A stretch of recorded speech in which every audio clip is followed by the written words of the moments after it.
Witajcie w drugiej części materiału, w którym sprawdzamy sens łączenia mocnej karty graficznej z procesorem Ryzen pierwszej generacji. Pod koniec poprzedniego materiału wspomniałem Wam, że coś padło i aby móc zrealizować drugą część materiału, musiałem czekać dobry miesiąc. Jako zagadkę na koniec odcinka poprosiłem Was o podanie możliwej przyczyny i jak najbardziej dziękuję Wam za sporo komentarzy z tym związanych. Wiele obstawiało grafikę, czy nawet płytę główną, co jasne, mogłoby mieć sens, ale to nie było to. Właściwa odpowiedź cały czas znajdowała się tuż przed nosem. A co to było? No cóż, nie pozostaje mi nic innego jak zaprosić Was do oglądania. Z tej strony Paweł, a Ty oglądasz kanał Techmaniak HD. W tym odcinku przygotowałem dla Was tak wyczekiwane testy gier i uwierzcie mi, te nie obędą się bez zaskakującego, czy może nawet szokującego przewrotu. Niemniej jednak nim zaczniemy rozgrzebywać temat dalej, wypada rozpocząć ten odcinek w miejscu, gdzie poprzedni się zakończył, czyli awaria na pokładzie. Co prawda dokładnych statystyk komentarzy nie prowadziłem, ale chyba lepiej niż połowa z Was strzelała, że to karta graficzna wyzionęła ducha. Jasne, było takie prawdopodobieństwo, ponieważ kilka miesięcy temu, gdy wypuszczono pierwsze egzemplarze RTX-ów 2080 Ti, te miewały kilka różnych problemów. Zablokowane zegary, artefakty na ekranie, zawieszki, czy nawet fizyczne uszkodzenia kart. Niektóre z tych problemów można było wyleczyć ponownym sflaszowaniem BIOSu, nowymi sterownikami, a w przypadku fizycznego uszkodzenia wystarczyła samodzielna naprawa z użyciem kombinerek i taniej lutownicy. Oczywiście, że sobie żartuję z tym ostatnim. Chyba nikt tego nie wziął na serio. Zgodnie z przepisami Unii Europejskiej sprzedawca musi udzielić co najmniej 2-letniej gwarancji prawnej, tzw. rękojmi, na wypadek gdyby zakupiony towar okazał się wadliwy, bądź nie wyglądał lub nie działał tak, jak przedstawiono w opisie. Tak więc nie ma nad czym rozpaczać i w końcu od tego jest gwarancja, czy też rękojmia. Naturalnie taka wpadka Nvidii zrodziła wielkie poruszenie. Wszyscy mieli o czym dyskutować, przez co obiło się to wielkim echem, nie tylko wśród graczy. Wszelkie media podłapały temat z zapałem, dolewając oliwy do ognia. W końcu takie rzeczy się dobrze czyta i ostro komentuje. To z kolei generuje ruch w serwisie, a każdy chyba dobrze wie, co za tym idzie. Ja osobiście nie lubię dramy, ani czerpania korzyści z tego typu newsów. Dlatego też ów tematu na kanale podejmować w ogóle nie chciałem. Jednak pod ostatnim odcinkiem pojawiło się mnóstwo komentarzy twierdzących, że RTX-y padają jak muchy i mój egzemplarz też na pewno szlak jasny trafił. No ale skoro wszelkie media i portale społecznościowe się o tym tak namiętnie rozpisywały, to rozumiem, dlaczego mnóstwo osób mogło tak właśnie pomyśleć. Ja bardzo szanuję inteligencję moich widzów i uznałem, że zasługujecie na sensowne wyjaśnienie tego, co tak naprawdę tutaj zaszło. Więc jasno i krótko mówiąc to tak, problem był i rzeczywiście określona ilość kart nowej serii okazała się być wadliwa. Więc gdzie leży prawda? Cała bańka pękła w momencie, jak się okazało, że część usterek występowała w konfiguracjach z wieloma monitorami lub na matrycach z wysokim odświeżaniem. Problem, który objawiał się niebieskim ekranem śmierci, dało się naprawić aktualizacją sterowników. Z kolei karty, na których widoczne były artefakty czy powstały fizyczne defekty, faktycznie musiały być wymienione na nowe. No ale czy jest aż tak tragicznie? Otóż udało mi się odnaleźć materiał Bauera, który przedstawia wyniki zwróconych, wadliwych egzemplarzy i porównuje je do modeli 1080 i 1080 Ti. Link do tego całego materiału odnajdziecie w opisie, tak więc po tych kilku pierwszych miesiącach sprzedaży plasują się one następująco. 0,17% RTX-ów 2080 zostało zwróconych jako wadliwe. Jest to bardzo mało, ale cała fala hejtu posypała się na wersję Ti, z których na wymianę gwarancyjną wróciło 1,4%. Dla porównania GTX 1080 jako wadliwy był zwracany w ilości 7,1%, z kolei 1080 Ti plasuje się na poziomie 4,6%. To jasno pokazuje, że temat awaryjności nowej serii jest z lekka za mocno rozdmuchany. No i chyba teraz sami rozumiecie, co tu się stało. Jak początkowo był wielki show w mediach mówiąc o umieraniu kart serii 2000, tak szybko sprawa ucichła. Aczkolwiek weźcie te dane z pewnym dystansem, bowiem jak poprzednia seria jest już kilka ładnych lat na rynku, tak te dane RTX-ów dotyczą dopiero pierwszych kilku miesięcy sprzedaży i bazują na kartach partnerów. Niestety nie dysponuję tymi danymi w przypadku kart Founders Edition zakupionych w przedsprzedaży, których problem tak naprawdę dotyczył. Tak więc premiera RTX-ów idealna nie była, ale statystycznie ilość problematycznych kart nowej serii wcale nie przekraczała ilości zwrotów, jakie miały miejsce we wcześniejszych generacjach. Jest to raczej kolejny przypadek choroby wieku dziecięcego. Wiele produktów na to cierpiało i Nvidia nie jest ani pierwsza, ani ostatnia, której się to przydarzyło. Rzecz jasna, żadna firma nie wypuszcza bubla z premedytacją, lecz tworząc jakikolwiek produkt na tak masową skalę, wpadki się po prostu zdarzają. Owszem, tutaj też można powiedzieć, że noga się z lekka powinęła, ale pamiętajcie o tym, że proces technologiczny tworzenia produktu jest ciągle ulepszany. A nawet jeśli zakupiony towar okaże się wadliwy, to no cóż, przecież od tego mamy ochronę kupującego. Nikt nie jest szczęśliwy z faktu potrzeby oddania nowego sprzętu na gwarancję, ale czasem może to wyjść konsumentowi na plus. Na pewno wielu z Was pamięta niedawną ogromną wtopę Samsunga z wybuchującymi modelami Note 7. Ja też byłem jedną z tych poszkodowanych osób, które ów model kupili jeszcze przedpremierowo. Moja radość nie trwała długo, bowiem jednego poranka się nagrzał i tyle. Już później się nigdy nie włączył. Oczywiście, że byłem wściekły z tego powodu, bo zostałem bez telefonu na te kilka dni. Za to pieniążki mi oczywiście zwrócono i nawet pozwolono zostawić sobie gogle wirtualnej rzeczywistości, które, jeśli dobrze pamiętam, kosztowały wtedy coś około 100 euro. Więc taka stówka na otarcie łez. Za to kupiłem sobie tańszego S7 Edge i tyle. Po sprawie. Z kolei jeszcze lepszym przykładem choroby wieku dziecięcego produktu, na której zyskało tak wielu użytkowników, jest Sony i ich PlayStation 3. Tutaj technologię produkcyjną udoskonalono latami. Może widzieliście w moich innych filmikach przewijającego się playaka gdzieś w tle. Z PlayStation 3 to ja miałem wiele problemów, ale summa summarum wcale nie czuję się poszkodowany. Swego czasu kupiłem 40-gigabajtową wersję, w której padł napęd Blu-ray. Wymienili mi ją na 80-gigabajtową wersję, ponieważ tej mniejszej już nie mieli. Ta po czasie zaczęła się przegrzewać, to dostałem 120.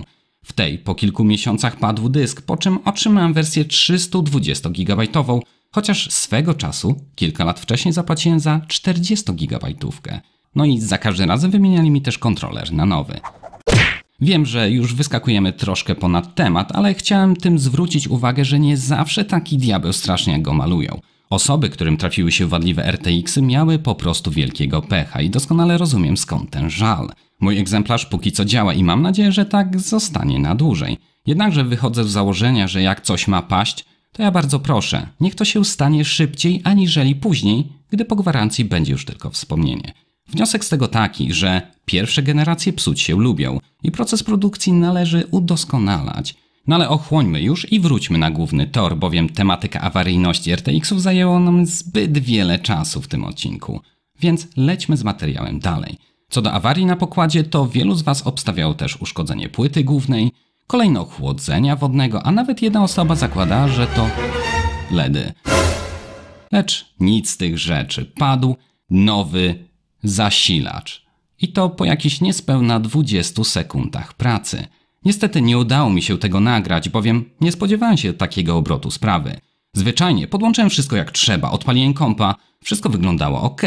Windows zaczął się wczytywać i tylko mignęło mi okienko logowania, po czym nastąpiło wyłączenie. Uwierzcie mi, był to moment ogromnej grozy, bowiem komputer włączyć się już nie chciał. Słychać było jedynie dźwięk wydawany przez jakiś przekaźnik, który dochodził z zasilacza.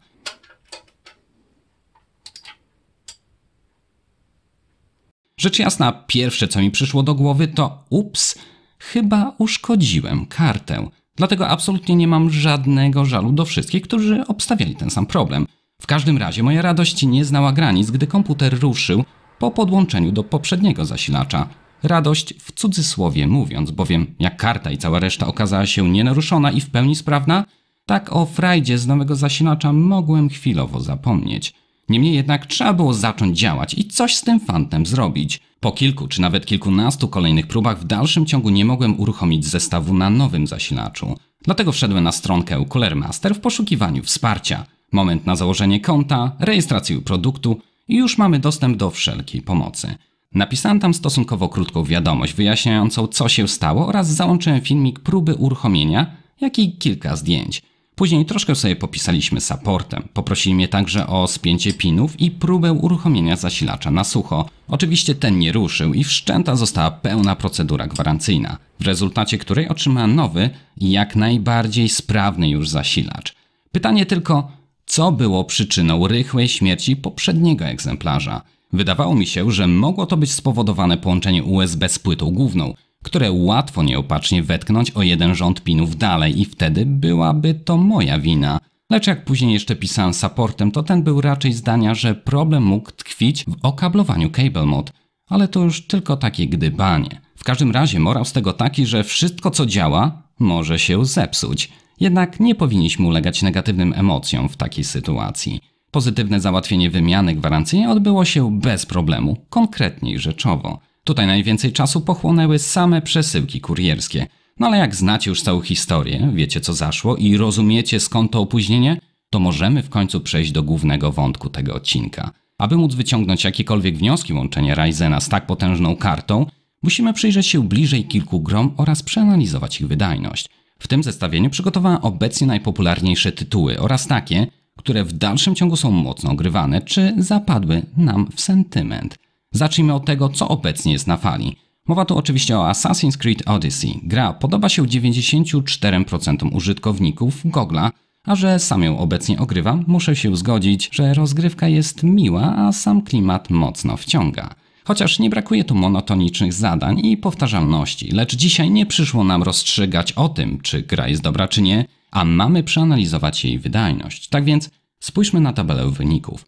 Początkowo ten gąszcz może onieśmielać, ale dajcie wytłumaczyć o co w tym chodzi, a każdy kolejny slajd będzie już dla Was w pełni przyjazny. Więc niebieski słupek to średnia ilość uzyskanych klatek na sekundę, czyli to co interesuje nas najbardziej.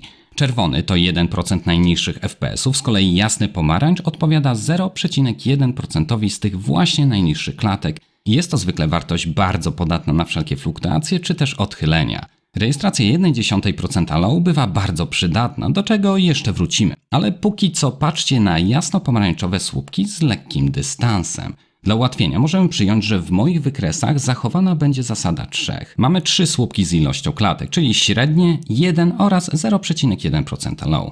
3 części odpowiadające rozdzielczościom 1080p, 1440p oraz 4K, a także 3 opcje, na jakich testowałem. Najpierw pełen standard, tak jak fabryka dała.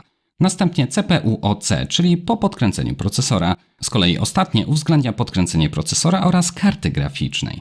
Tak więc skoro potrafimy już czytać wyniki, to widzimy jak Assassin's Creed jest skalowany. Podniesienie zegara procesora z 3,7 do 3,9 GHz pozwala uzyskać wyższą wydajność w rozdzielczości 1080p, jak i 1440p. Z kolei przy 4K średnia ilość klatek nie ulega zmianie, co pozwala nam wstępnie sądzić, że w zdecydowanej większości ograniczeni jesteśmy już tylko samą kartą graficzną i jest to moment, kiedy RTX 2080 Ti jest w pełni utylizowany. Zresztą pokusiłem się o porównanie moich wyników z rezultatami, które opublikował PC Gamer. Ciekawiło mnie bardzo, jak mój starszy Ryzen plasuje się na tle tak wywyższanego Intela 8700K czy nawet 9900K. Chyba dla nikogo nie będzie to zaskoczeniem, że topowy Intel robi to lepiej o jakieś 15%, a nowszy Ryzen 2600X o jakieś 5%. Niby dużo, niby mało, ale mówimy tu wciąż o 1080 jak i 1440p.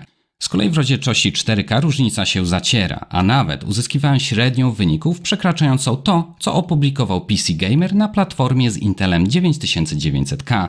Chociaż jest to tylko różnica w zakresie błędu statystycznego, ale jednak udowadnia, że jeśli planujemy grać w wyższych rozdzielczościach, to nawet przy nowym Asasynie nie mamy czego się obawiać. Z drugiej strony wciąż niewiele osób ma taki monitor i można rzec, że w niższych rozdzielczościach 75 klatek na starym Ryzenie robi różnicę względem magicznych 85 na Intelu. Jasne, tylko że 9900K z sensowną płytą główną kosztuje lekko 3 czy nawet 3500 zł, gdzie zakup nowego Ryzena takiego jak mój z główną to koszt nie przekraczający 1500 zł, a z używanych części jeszcze taniej. Szczerze, to za takie 2 klocki w kieszeni wolałbym sobie kupić nowy 28-calowy monitor 4K, dodatkowy dysk SSD na gry i można żyć jak król. Przynajmniej takie są moje osobiste spostrzeżenia i przecież nie wszyscy się muszą z nimi zgadzać. Może i jestem stronniczy względem rozdzielczości 4K, bowiem od 2 lat posiadam taki monitor. I jak na moje oko jest ogromna różnica, zwłaszcza przy większych przekątnych. Nawet sadzałem przed tym monitorem rodzinę i znajomych, którzy od razu stwierdzali, że wow, ta sama gra, a wygląda tu jakoś ostrzej i wyraźniej. Więc przypuszczam, że jeśli i wy będziecie mieli możliwość przesiąść się na wyższą gęstość pikseli w zaciszu swojego domu, także docenicie ten upgrade. W każdym razie, nim porzucimy temat Asasyna, to warto się jeszcze zastanowić, skąd ta różnica wydajności w tych niższych rozdzielczościach. Czy naprawdę procesor jest takim wąskim gardłem? Otóż w czasie grania na Ryzenie 1800X ani razu nie widziałem sytuacji, aby procesor był w pełni obciążony na wszystkich 16 wątkach. Poszczególne, owszem, mieliły na 100% od czasu do czasu, jednak należy pamiętać, że nowy Assassin, choć nowy, to opiera się już na dość starym silniku, który posłużył już do wypuszczenia 3 części Assassin's Creed. Ostatnia odsłona Odyssey była stworzona, aby wyglądać naprawdę dobrze i ustawienia ultra wysokie, w których robiłem wszystkie benchmarki, równają się też z ultra wysokimi wymaganiami. O najwyższe settingsy w tej grze będą mogli pokusić się tylko właściciele najmocniejszych sprzętów. Przejdźmy do kolejnej testowanej gry, którą jest Fortnite. Tytuł ten skupia przynajmniej 40 milionów graczy, przez to nie mogło go zabraknąć także w moim zestawieniu. Osobiście nie jestem fanem tego typu rozrywki, ale dałem szansę i spróbowałem swoich sił. Jako totalny amator, nie wiedząc w ogóle o co chodzi, udało mi się zostać także królem meczu, co chyba świadczy bardzo dobrze o mnie lub źle o innych graczach. Niepotrzebne wykreśl. Żeby nie było, później obejrzałem kilka tutoriali, aby nawet przy benchmarku zaprezentować poziom większy niż zerowy. W każdym razie wyniki wyglądają następująco. Tutaj jasno widać, że podniesienie taktowania procesora przy 1080, jak i 1440p znacząco podnosi średnią ilość klatek i oznacza, że sam procesor jest tutaj zaporą uzyskania jeszcze wyższego klatkarzu. O ile ktoś w ogóle mierzy w utrzymanie powyżej 150 klatek na sekundę. Z kolei przy 4K ponownie widzimy, że nawet taki potwór jak 2080 Ti jest w całości utylizowany. Podniesienie zegara procesora w zasadzie nie dało nic. Oczywiście pamiętajcie o błędzie pomiarowym, a ten jest wyższy w przypadku braku powtarzalności online'owej rozgrywki. Rzecz jasna, overclocking grafiki pozwoli uzyskać minimalnie więcej klatek, co dodatkowo udowadnia tę teorię, że stary Ryzen nie jest tutaj bottleneckiem, przynajmniej przy rozgrywce w 4K. Kolejną chwilę poświęćmy na analizę trzeciej odsłony Wiedźmina. Tytuł ten ma już swoje lata, ale po dzień dzisiejszy gracze darzą go respektem i w dalszym ciągu wielu ostrożnie dobiera ustawienia graficzne, bowiem rozpędzenie się za daleko potrafi zatkać niejedną skrzynkę. Jednakże jest to test, więc wszystko na Uber i nawet Hairworks pozostawione, tak jak być powinno, na razy 4, no bo przecież chyba nie będziemy sobie żałować. Tutaj widzimy, że przy Full HD podkręcenie procesora pozwala uzyskać kilka dodatkowych FPS-ów, ale i procedura ta zmniejsza także spadki 1% low. Różnica z lekka się zaciera przy 1440p, z kolei w 4K prawie nie istnieje, chyba że ponownie popatrzymy na 1% najniższych klatek. Wykres ten dowodzi, że Wiedźmin w dalszym ciągu jest tytułem, który wymaga niezwykle dużo od układu graficznego i to niekoniecznie w najwyższych rozdzielczościach. Ryzen pierwszej generacji i tak lekko odstaje względem topowych, no i dużo droższych Inteli. Aczkolwiek jeśli w dalszym ciągu pozwala on na miodną rozgrywkę Wiedźmina w 4K na Uber, zachowaniem średnich 68 czy nawet 75 klatek w lokalizacjach typowo procesorowych, no to kto by narzekał? Następnym w zestawieniu jest Battlefield 5, zarówno bez, jak i z ray tracingiem. Zacznijmy więc od standardowej wersji. Tutaj musimy się zgodzić, że wzór lubi się powtarzać i nie jest to już tylko kwestia przypadku. Podniesienie taktowania procesora przy 1080, jak i 1440p pozwala coś tam więcej wykrzesać, lecz ta sama czynność w przypadku 4K nie daje praktycznie nic. Jednakże podniesienie taktowań karty graficznej owocuje zwiększeniem wydajności w każdym przypadku, co oznacza, że jest ona utylizowana dość poprawnie i cóż, wcale się jakoś nie marnuje, ani nie chodzi na pół gwizdka.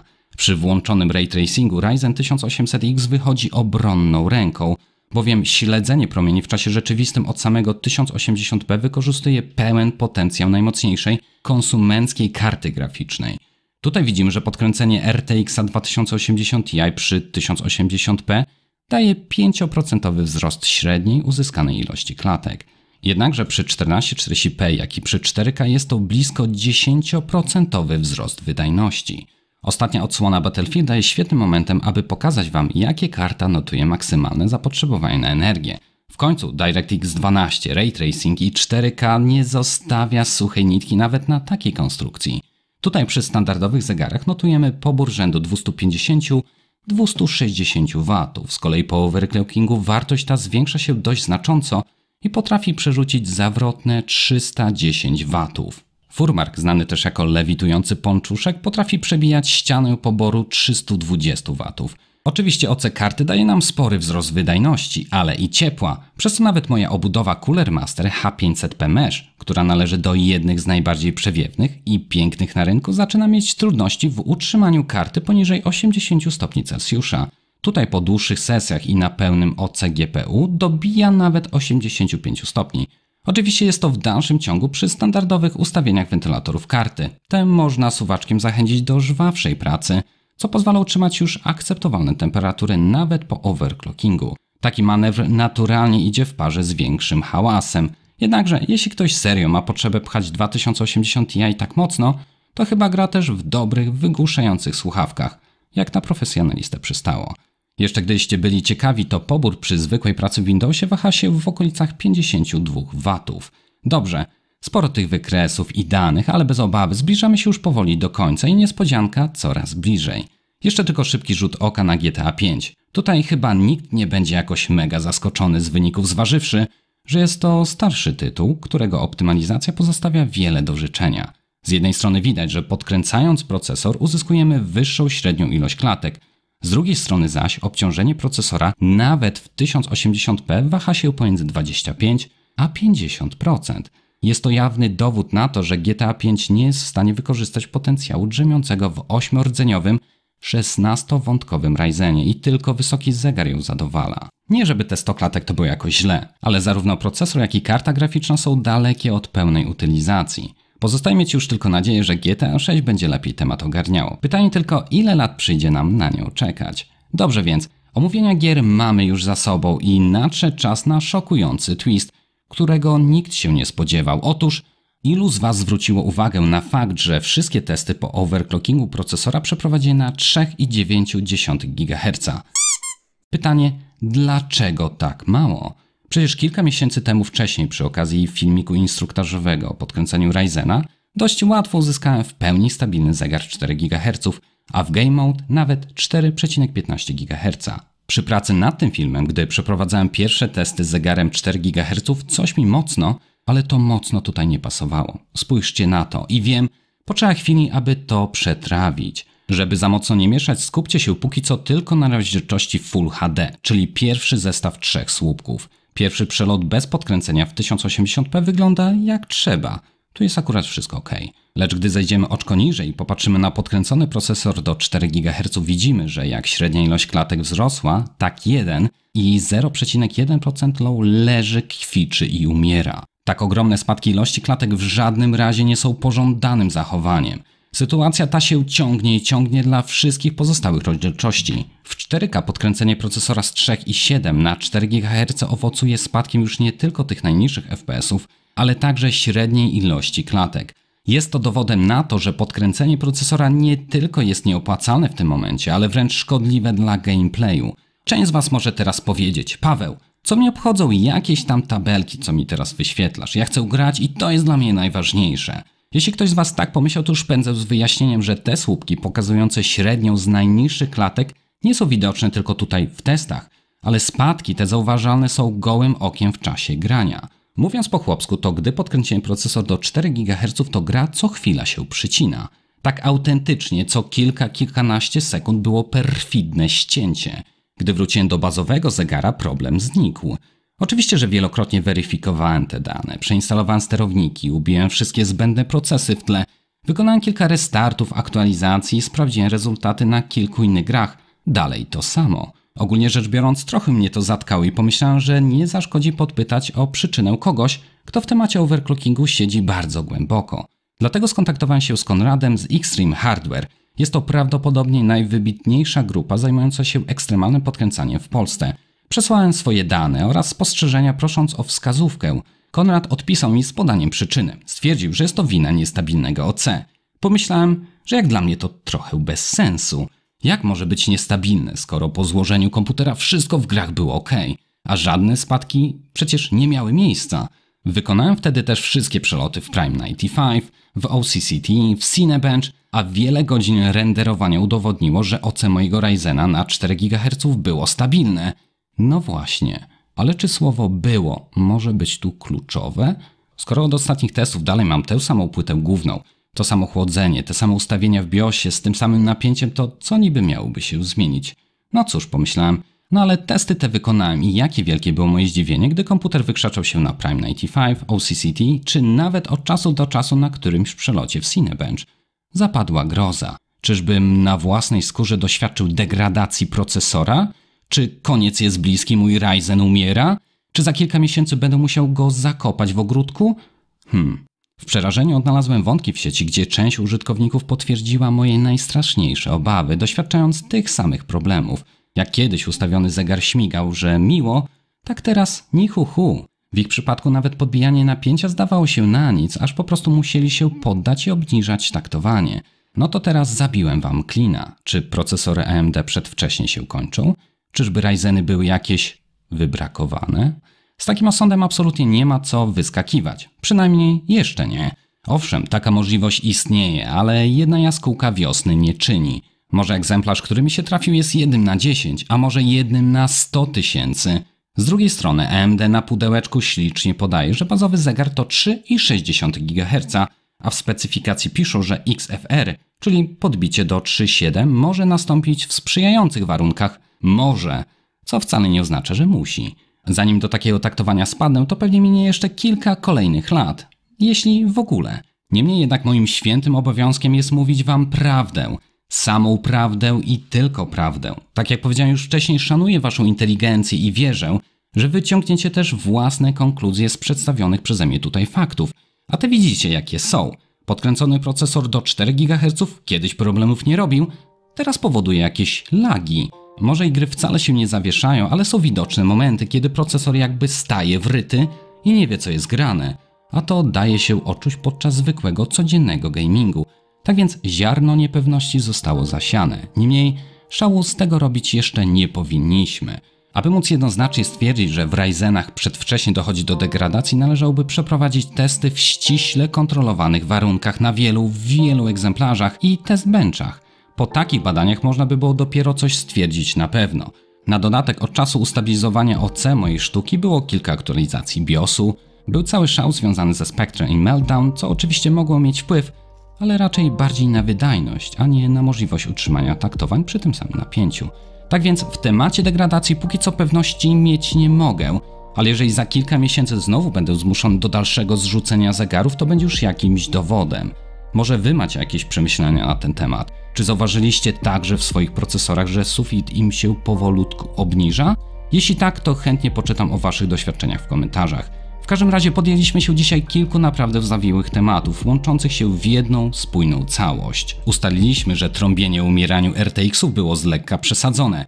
Dowiedzieliśmy się o tym, że nawet sprzęt z najwyższej klasy też może zaniemóc w pierwszych 20 sekundach życia, chociaż dalej przyczyna nie jest do końca jasna. Wyjaśniliśmy też niemożność wykonania testów gier w 4K.